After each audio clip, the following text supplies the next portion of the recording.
जैन, हा जो फोटो तुम्ही आता बघितलाय याच्यात जे लोक मृत्युमुखी पडले याच्यात एक नावाची अजून भर पडलेली आहे. एक्स्ट्रा पॉइंटवरती कालच एक युवक आपल्या जीवाला मुकलेला आहे. नाशिक महानगरपालिकेचे आयुक्त, महापौर, विभागीय अधिकारी, बांधकाम आयुक्त, संबंधित कर्मचारी, ठेकेदार यांच्यावरती सदृश्य मनुष्यवधाचा गुन्हा दाखल करा. यानंतर या सगळ्यांच्या पगारातनं, यांच्या मालमत्तेतनं विकून जो काही पैसा येईल ना, तो पैसा ह्या सगळ्या मृत्युमुखी पडलेल्या लोकांच्या घरच्यांना मोबदला म्हणून द्या. हरामाचा पैसा घेता का? कितीतरी कोट्यवधी रुपये फक्त नाशिकमध्ये रस्त्याच्या डागडुजीला हे लोक वापरताय.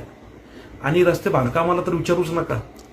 हजारो कोटी रुपये दरवर्षी टाकतात हे. आणि नाशिकचा एकही रस्ता जर का यांनी साबूत ठेवलेला असेल किंवा दाखवून दिला तर नाशिककरांतर्फे आपण यांना बक्षीस देऊ.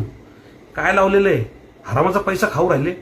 अरे तुम्ही पैसा घेतला, पैसा वापरला, जे काही केलं, कमीत कमी लोकांच्या जीवाची तुम्ही पर्वता करा. लोकांच्या जीवाचा पण तुमच्या समोर काही मोबदला नाही, काही किंमत नाही. लोक मरू राहिले, फक्त मरताय लोक. कुठे? अपघातांमध्ये. लाज बाळगा जराशी. नाशिक महानगरपालिकेला याचा मोबदला भरून द्यावा लागेल. यांनी नाशिक महानगरपालिकेने जे काही लोक मृत्युमुखी पडलेले यांना मोबदला द्यावा. कमीत कमी 1-1 कोटी रुपये यांना मोबदला यांनी द्यावा.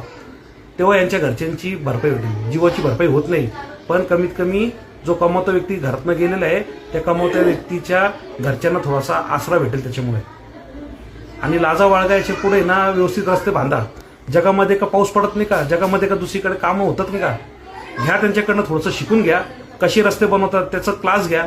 जाऊन तिथं तुमचं सिस्टम मॉडेल घेऊन जा, शिका त्यांच्याकडनं जाऊन. आपल्या देशामध्ये पण असे बरेचसे शहर आहेत जिथं चांगले रस्ते आहेत.